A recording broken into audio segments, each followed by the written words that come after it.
But to all my Thai fans, I don't want this to be a sad moment. I'm happy actually that I'm with everyone, especially my Thai fans, my first family here in Thailand. Want to take this opportunity to say thank you for taking care of me, for adopting me. After Queen Lulu, you guys adopted me, so thank you so much to my CJ Opiaza, Team Thailand, of course. And to everyone who supported me during my competition, after and everything that have happened, and until now, thank you for sticking with me. Thank you for still loving me, and thank you so much for seeing the best in me.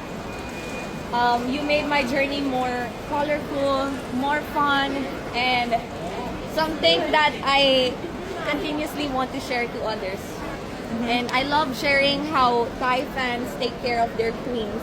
I always tell the Filipino fans, this is how Thai fans are, and I'm just so proud and happy to be sharing that moment to everybody. So, thank you. I hope every time I come back here, you will accept me and embrace me again and again. So, thank you so much for being part of my 2024 and 2025.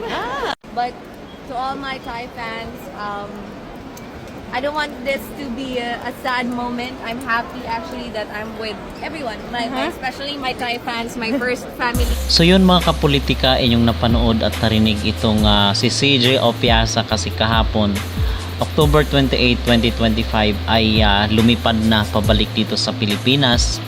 Itong si CJ Opiaza matapos yung kanyang end of term dito sa Miss Grand International, na kung saan is pinasa niya na yung corona dito kay sa ating kababayan na isa pa ring Pilipina na si Emma Tiglao.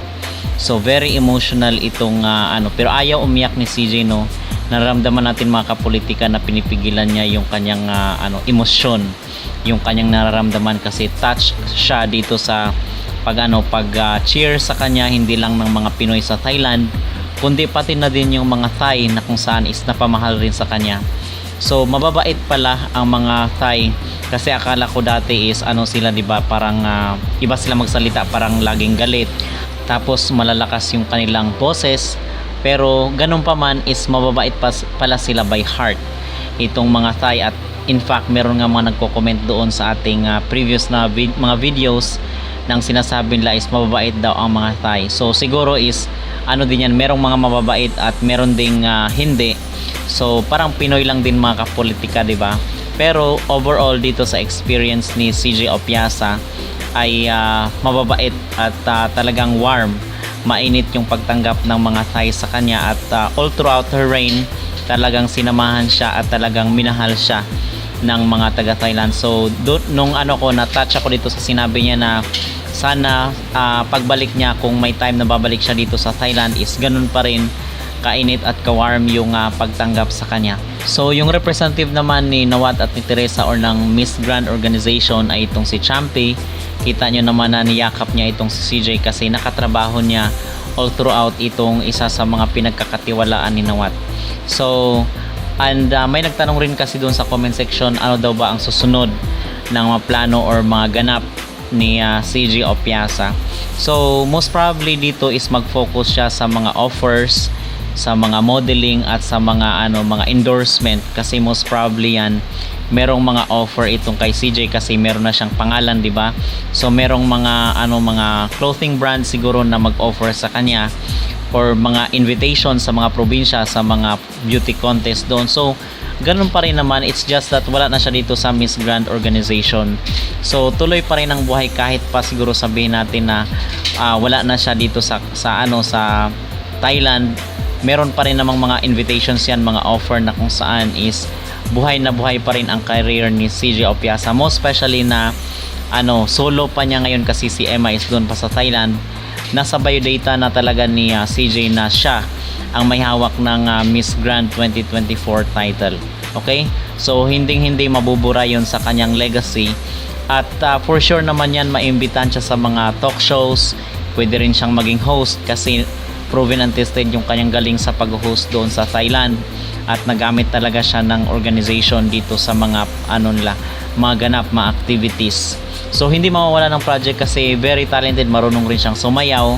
So siguro is papasukin rin ni CJ yung mundo ng showbiz kung papayagan or merong mga offer niyan sa kanya mga kapolitika.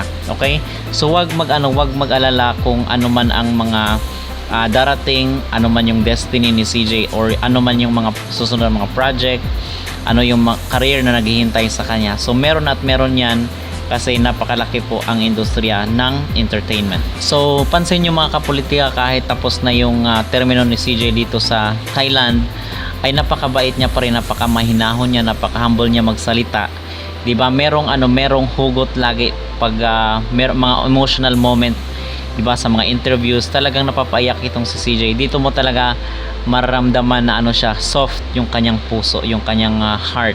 Okay, so madali siyang matouch, which is yun ang nagustuhan ng mga mga taga-suporta ni CJ Opiasa all throughout her journey dito sa competition last year, kasi na-cover talaga natin siya from the start to end at until dito sa pag-reign niya, termino niya dito sa Miss Grand International, ay na-cover natin siya from time to time. Kung kaya nasubaybayan natin kung paano yung kanyang journey dito sa Miss Grand International. So sa pagtatapos mga kapolitika ng chapter dito sa Miss Grand International, pagbabalik ni CJ sa Pilipinas bilang isa pa ring winner ng Miss Grand International 2024, ano po ang inyong maging mensahe dito sa ating kababayan na nagbigay ng karangalan sa ating bansa? Mag-comment down below at huwag kalimutang mag-like at mag-subscribe na rin kayo para updated kayo sa ating mga latest issue.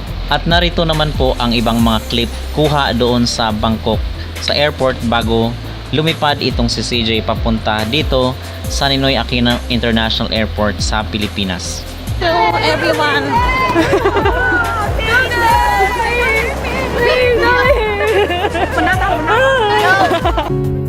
Ngunit sa huli palagi Oh, there. Na juice. Juice. Yeah, I know. Queen. sa huli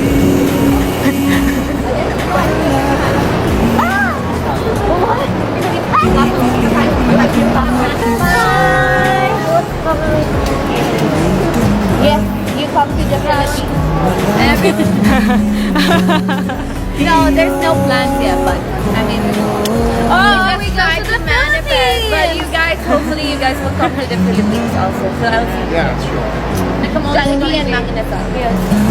No, bye guys. Chandler. Bye, bye. We love you. Love you. Bye bye. Okay, here. Message. Bye bye. Bye. Love you. Christine Julian Opiasa. Miss Grand Philippines. And Miss Grand International. Don't steal my queen. She has to come back to Thailand. Said long distance relationship again, CJ Amy. Yeah, but we can do it. Yeah. We can do it. The love is strong. Uh, Cannot break our love. Addicted.